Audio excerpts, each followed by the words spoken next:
Welcome to Vijayakumar IAS academy. நம்ம daily டெஸ்ட்டில் ஐஎன்எம்ல நம்ம வந்து செகண்ட் டெஸ்ட்டுக்கான ஆன்சர் கீ தான் பார்க்க போகிறோம். இதில் வந்து பார்த்தீங்கன்னா நாராயணகுருவுடைய சமூக பணிகளை குறிப்பிடுக. இது ஒரு 10 மார்க் கொஸ்டின்.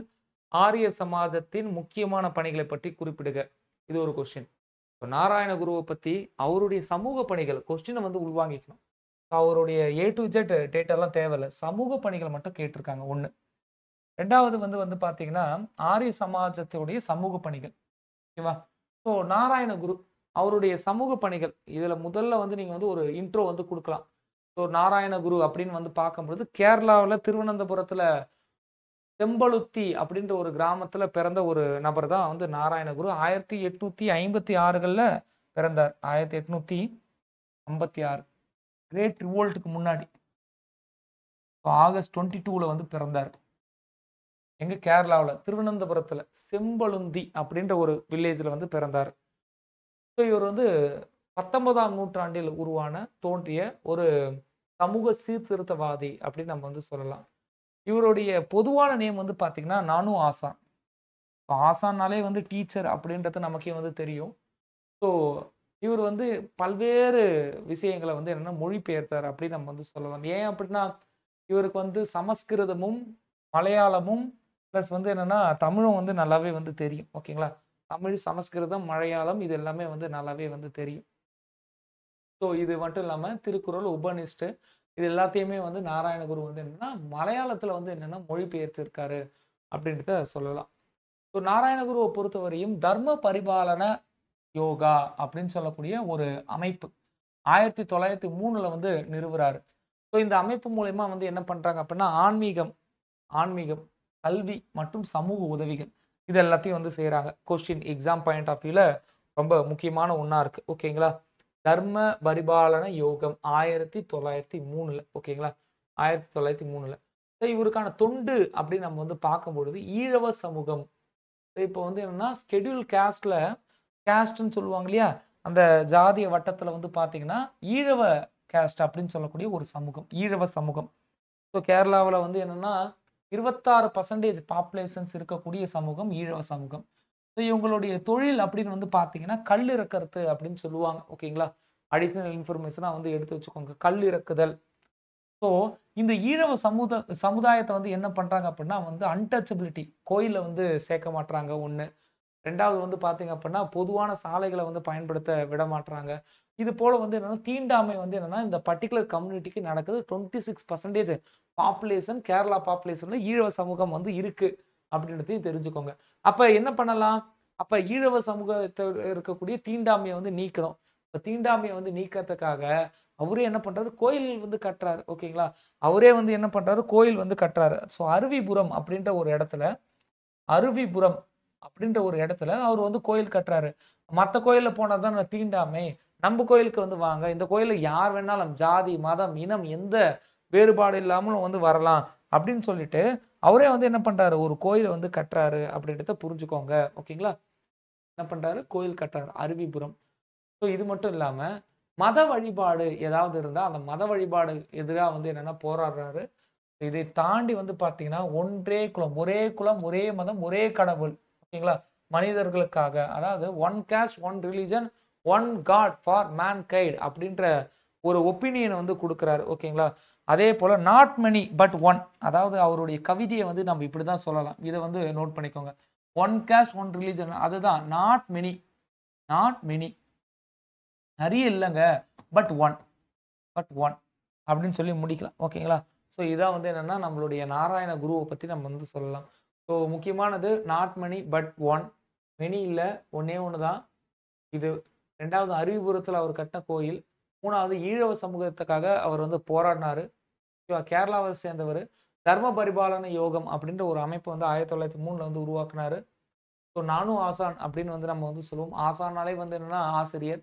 திருக்குறள், உபநிஷ் இது போல எல்லா கருத்துக்களையும் மலையாளத்தில் வந்து மொழிபெயர்த்தவர். தீண்டாமைக்கு எதிராக கடுமையாக வந்து போராடினாரு அப்படின்றத நம்ம வந்து சொல்லலாம். நாராயண குரு. ஓகேங்களா? ஸோ இன் சிமிலர் வே வந்து அடுத்த கொஸ்டின் நீங்கள் வந்து பார்த்தீங்கன்னா வந்து பார்த்தீங்கன்னா சோசியல் கான்ட்ரிபியூட் ஆஃப் ஆரிய சமாஜ். ஸோ ஆரிய சமாஜத்தை பொறுத்தவரையும் வந்து பார்த்தீங்கன்னா ஆர்யா அப்படின்ற வார்த்தையை வந்து இந்த son of god, son of god அப்படின்னு வந்து மீனிங்கா. ஓகேங்களா? இதுக்கு மீனிங் வந்து இதுதான். கடவுளின் குழந்தைகள். அதுதான் வந்து ஆரிய சமாஜ். ஆர்யாக்கு மீனிங் வந்து என்னன்னா இதுதான். கடவுளின் குழந்தை. இதான் வந்து அர்த்தம். ஆரிய சமாஜத்த பொறுத்தவரையும் தயானந்தர் சரஸ்வதி இவர் தான் வந்து கொண்டுட்டு வந்தாரு. மூல் சங்கர் அப்படின்ற ஒரு இயற்பெயர். 17 வருஷம் அங்கங்க அலைஞ்சு திரிஞ்சு, அதுக்கப்புறம் தான் வந்து என்னன்னா, இவர் வந்து ஒரு ஞான மார்க்கத்துக்கு போனாரு. அதுக்கப்புறம் 17 வருஷம் அலைச்சதுக்கு அப்புறம் தான் இந்த ஒரு சொசைட்டிய வந்து உருவாக்குறாரு. ஆரிய சமாஜம் அப்படின்ற ஒரு சமூகத்தையே வந்து உருவாக்குறாரு. ஸோ இத பொறுத்தவரையும் சுயராஜ்யம் எனது பிறப்புரிமை அதை அடைந்தே தீருவேன் திலகர் வந்து சொல்றாரு இல்லையா?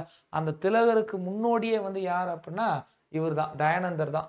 இவர் தான் வந்து என்ன சொல்றாரு, இந்தியா இந்தியருக்கு திலகரே வந்து என்ன இன்ஃபாக்ட் வந்து எத பார்த்து இல்ல எதுனால இன்ஃப்ளூயன்ஸ் ஆயிருப்பாங்கன்னா வந்து தயானந்தரால தான். அப்ப இந்தியா இந்தியருக்கே, India is only for Indians அப்படின்ற அந்த ஒரு ஸ்டேட்மெண்ட் இல்ல அந்த ஒரு இதுல வந்து உறுதியா வந்து இருந்தது யார் அப்படின்னா, தயானந்தர் தான் வந்து இருந்தார் 1. 2வது வந்து பார்த்தீங்க அப்படின்னா, பல்வேறு பகுதிகள்ல இவர் வந்து ஆசிரமத்த எல்லாத்தையும் வந்து நிறுவினாரு. ஸோ தீண்டாமை, அன்டச்சபிலிட்டி வந்து இருக்கக்கூடாது. சைல்டு மேரேஜ் வந்து இருக்கக்கூடாது. கேஸ்ட்ட வச்சு டிஸ்கிரிமினேஷன் பண்ணக்கூடாது அப்படின்றத இவர் வந்து கொண்டுட்டு வராரு. சமுதாயத்துல வந்து அதாவது கேஸ்ட்ட தாண்டி வந்து என்னன்னா, ஜெண்டர் இன்இக்வாலிட்டி ஆண், பெண் சமத்துவமின்மைன்னு சொல்லுவாங்க இல்லையா? அதுக்கு எதிரா வந்து போராடுறாரு. அப்ப ஆண் எவ்வளவோ அதுக்கு ஈக்குவலா வந்து என்னன்னா, பெண்களும் வந்து இருக்காங்க அப்படின்றத சொல்றாங்க. ஓகேங்களா? ஸோ அத மட்டும் இல்லாம விதவைகள், கணவனால் கைவிட்டப்பட்ட பெண்கள் எல்லாருக்கும் வந்து என்ன பண்றாரு அப்படின்னா, வந்து ஷெல்டர் அதாவது ஒரு அனாதை இல்லம் போல வந்து என்ன ஆதரவற்ற இல்லத்த வந்து என்னன்னா இது பண்றாரு. அது மட்டும் இல்லாம தொழில் கல்வி, வெக்கேஷனல் எஜுகேஷன்ஸ் அதுக்கு வந்து என்னன்னா இம்பார்ட்டன்ஸ் குடுத்து, ஒரு சுய தொழிலுக்கு வந்து இம்பார்ட்டன்ட் குடுக்கக்கூடிய அளவு வந்து என்ன, அத நோக்கி வந்து என்னன்னா நெறைய விஷயங்கள கொண்டுட்டு வராரு. ஓகேங்களா? ஸோ இது மட்டும் இல்லாம ஒரு மருத்துவ வசதியா இருக்கட்டும், குடிநீர் வசதியா இருக்கட்டும், இது போல ஃபெசிலிட்டி எல்லாத்தையும் வந்து என்னன்னா கொண்டுட்டு வராரு. இதையும் தாண்டி சொசைட்டில இருக்கக்கூடிய சைல்டு மேரேஜ் அகைன் அகைன் இதுதான் வந்து சொல்றாங்க. விதவைகளுடைய நிலை, இது எல்லாத்தையும் வந்து என்னன்னா கருத்துல கொண்டு நெறைய விஷயங்கள் வந்து பண்ணாரு. எல்லாத்த விட ரொம்ப முக்கியம் வந்து கோ பேக் வேதா ஓகேங்களா? Go back Veda. அதாவது வேதங்களை நோக்கி செல். வேதங்கள் இல்லாத வேற எதுலயுமே இல்ல. ஸோ வேதங்களை நோக்கி செல் அப்படின்றத முற்றிலும் வந்து அடிக்கடி வந்து சொல்றாரு. வேதங்கள்ல தான் வந்து பெண்கள வந்து அடிமைப்படுத்துறாங்க. அப்ப இவரு எதுக்காக வேதங்களை நோக்கி செல் அப்படின்னு சொல்லியிருக்காருன்னா, முன்வேத காலம். அதாவது 1500ல ஆரம்பிச்சு 1000 வரை இருக்கக்கூடிய காலம் தான் முன்வேத காலம். அப்ப அந்த முன்வேத காலத்துல பெண்களுக்கு வந்து என்னன்னா, விதவைகள் அப்படின்ற ஒரு கான்செப்ட் இல்ல. விதவைகள் திருமணம் பண்ணிக்கலாம். குழந்தை திருமணம் கிடையாது. பெண்கள் வந்து படிச்சாங்க. ஆணும், பெண்ணும் வந்து ஈக்குவல். அப்ப முன்வேத காலத்துல வந்து பார்த்தீங்கன்னா, சமுதாயத்துல ஜாதிய நிலை வந்து இல்ல. மன்னர்கள் பெரிய ஆட்கள்லாம் இல்ல. மக்கள் தான் வந்து எல்லாமே. மக்கள் தொண்டே மகேசன் தொண்டு. இது போல கான்செப்ட்லாம் வந்து முன்வேத காலத்துல இருந்தது. அப்ப வேதங்களை நோக்கி செல்லுனா, அது முன்வேத நோக்கி முன்வேதம். அத தான் வந்து மைண்ட் பண்ணி அவர் வந்து சொல்றாரு. அப்ப வேதங்களை நோக்கி செல். முன்வேத காலத்தை நோக்கி செல். அப்படி தான் நம்ம வந்து மீன் பண்ணிக்கணும். ஓகேங்களா? ஸோ இத மட்டும் தவிர்த்து வந்து பார்த்தீங்கன்னா, பலதார மணம் ஓகேங்களா? ஸோ பலதார மணத்தை அதாவது வந்து என்னன்னா, நெறைய மேரேஜ் வந்து பண்ணிக்கிறாங்க இல்லையா? ஆண்கள். அப்ப பாலிகேமிய வந்து எதிர்க்கிறாங்க. சைல்டு மேரேஜ எதிர்க்கிறாங்க. பாலிகேமிய வந்து எதிர்க்கிறாங்க. ஓகேங்களா? இது மட்டும் இல்லாம ரொம்ப முக்கியமான ஒரு மூவ்மெண்ட் வந்து பார்த்தீங்கன்னா, சுத்தி மூவ்மெண்ட், சுத்தி இயக்கம் அப்படின்னு நம்ம வந்து சொல்லுவோம்.